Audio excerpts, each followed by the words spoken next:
अच्छा प्रेम नागर जी, यहाँ से 3 विकल्प है इस बार जनता के लिए। इन 3 विकल्प में से प्रदीप नागर जी है, अन्यथा भी है, आप किसको चुनेंगे? देखो जी, प्रदीप नागर। क्यों चुने? काम करो, क्यों? अब नहीं समझे ऐसा काहे ना करो। कैसा काम? थोड़ा हमें उदाहरण बताइए। उदाहरण देखो जी, विकास इतना करवाया बहुत ज़्यादा। ये पुस्तकालय किसने बनाया है ये प्रदीप नागर नहीं करेंगे। अच्छा, सीसीटीवी कैमरे भी हैं? ये जी प्रदीप नहीं करेंगी। तो आपको लगता है कि वो अच्छे जनप्रतिनिधि बन सकते हैं? दोबारा आप मतलब उन्हें चुनना चाहते हैं? दोबारा ही सही चाह रहे हैं। अच्छा, हाँ जी सर, ये जो बात कह रहे हैं इनकी बात में सच में वास्तविकता है या झूठ बोल रहे हैं? सच में वास्तविकता है। हाँ।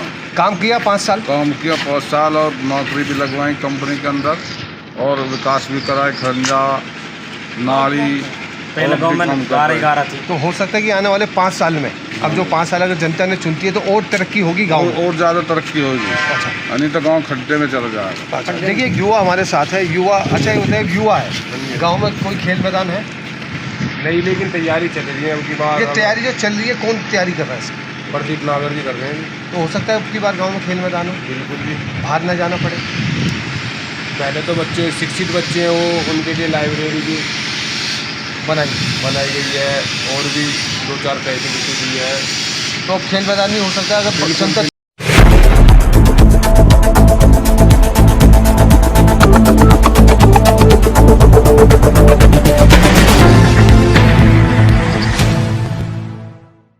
जी नमस्कार, मैं Rajan Rahi, last line news में आपका एक बार फिर से बहुत बहुत स्वागत है। 29 तारीख को आखिरी चरण में उत्तर प्रदेश में चुनाव होना है और आज के जो प्रत्याशी है, मैं इनसे भी पहले मिला था जब इनका कार्यकाल समाप्ति की ओर जा रहा था। तो गांव में उस वक्त काफ़ी डेवलपमेंट हुआ, जनता से भी मैंने रुझान लिया। एक लाइब्रेरी मेरे सामने, पुस्तकालय खोला था।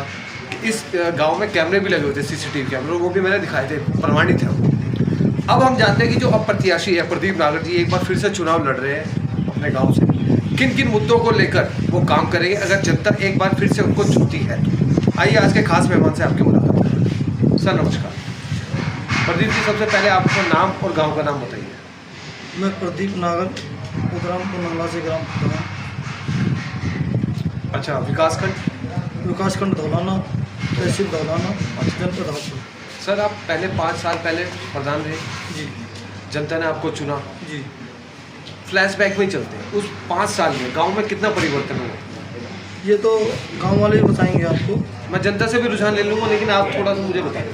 मैंने लगभग पूरे काम अपनी तरफ से प्रयास करके सभी काम पूरे कर दिए और जो काम बचे हुए हैं, अगर गांव वालों ने मुझे सहयोग दिया और मुझे जिताया तो अब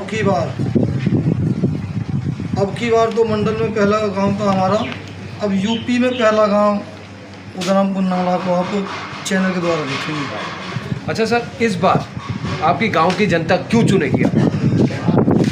मैंने विकास कार्य भी किए हैं और मेरा अपना जो व्यवहार है वो भी ठीक रहा है, उसकी वजह से जनता मुझे चुनेगी।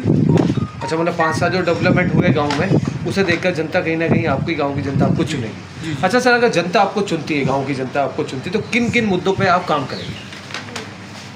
अभी जैसे 5 साल में शुरू में बच्चा पहली क्लास से पढ़ता है तो हाई स्कूल जाने के बाद ही दूसरे तक पढ़ता, तो वही हाल ग्राम प्रधान का है।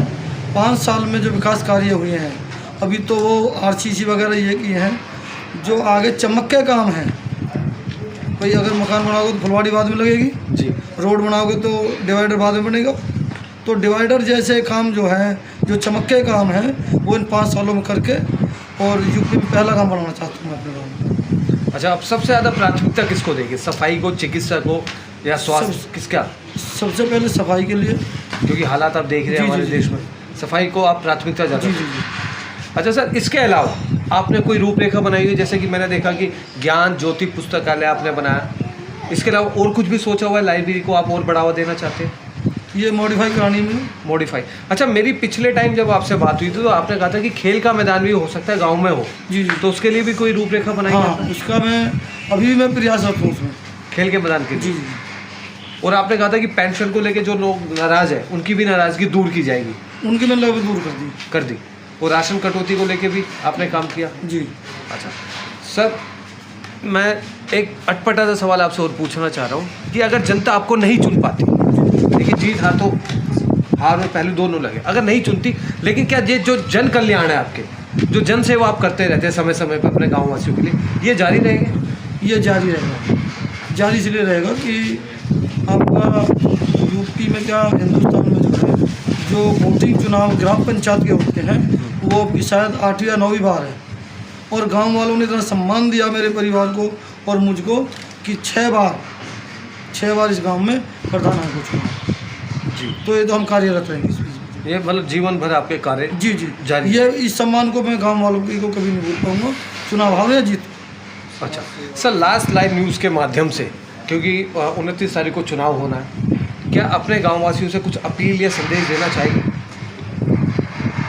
मेरे गांव वालों से एक ही विनती हाथ जोड़ के कि कोई भी प्रधान कोई भी चुने, बाकी प्रधान एक गांव का प्रथम आदमी होता है। प्रथम आदमी ऐसा चुने कि गांव की आने वाले समय में कोई दुरुपयोग ना करे, गांव का जो नाम हमारे पूरे मंडल में है उसको बदनाम ना करे। ऐसे प्रत्याशी को चुनने का गांव मेरे साथ में सहयोग करे। मैं ये नहीं कह रहा मैं बढ़िया हूँ, बाकी जो कैंडिडेट है उसमें सबसे पहले ये चुन ले कि अब से पहले, आज तो 3 कैंडिडेट हैं, तीनों कैंडिडेट हाथ भी जोड़ेंगे पैर भी पकड़ेंगे। अच्छा, उसके बैक में जाएं। अब से पहले कौन कौन राम राम करते थे, कौन कौन पैर छूते थे, अब से 2-4 साल पहले, 4 महीने पहले ये रिजल्ट देखें कि अब से पहले कौन कौन राम राम करते थे, कौन कौन पैर छूते थे। अब तो हर लालच में हर आदमी पैर छुएगा। तो मेरी जनता से यही, अपने ग्रामवासियों से यही विनती है कि उनका पिछला बैक देखें, उनका बैकवर्ड क्या है, बैक क्या है उनका, पहले क्या काम किए हैं, उन्होंने सामाजिक काम किए या नहीं किए। आज जनता के बीच में आकर के कोई आदमी ये कहे कि मैं सेवा करना चाहता हूँ, तो सेवा करने के लिए पहले गाँववासी ये देखें कि इन्होंने अपने माँ बाप की सेवा की है कभी। अगर गांव की सेवा करने के लिए निकले, अगर माँ बाप की सेवा की हो तो गांववासियों ये आप अपना वोट 29 तारीख में उसको दें, जो अगर वो सेवा करने लायक हो उसको देना, मतलब चाहे मैं हूँ चाहे कोई हो। आप कहना चाहते हैं कि जब अपना वोट दे तो थोड़ा सा फ्लैशबैक में जी जी जी उसके आधार पे वोट। जी। अच्छा सर, एक खास बात हो, 29 तारीख को जब वोटिंग होगी, गांव की जनता जब सुबह उठकर निकलेगी, तो क्या आप उनसे कुछ संदेश देना चाहिए? मैं सभी ग्रामवासियों से मेरी हाथ जोड़ के विनती है कि 29 तारीख में अपना मत जरूर डालें और मास्क लगा के जाएं, 2 मीटर की दूरी बनाए के रखें और सैनिटाइजर से हाथ धोते रहें, अपने स्वास्थ्य की सुरक्षा रखें। धन्यवाद।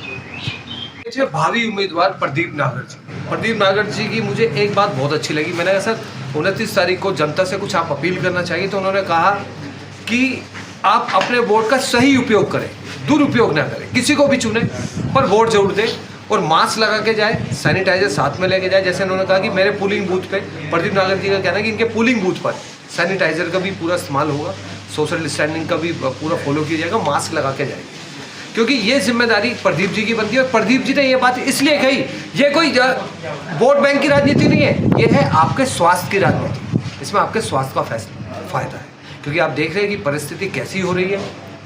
तो और हाँ, अब 29 तारीख की बात करते हैं।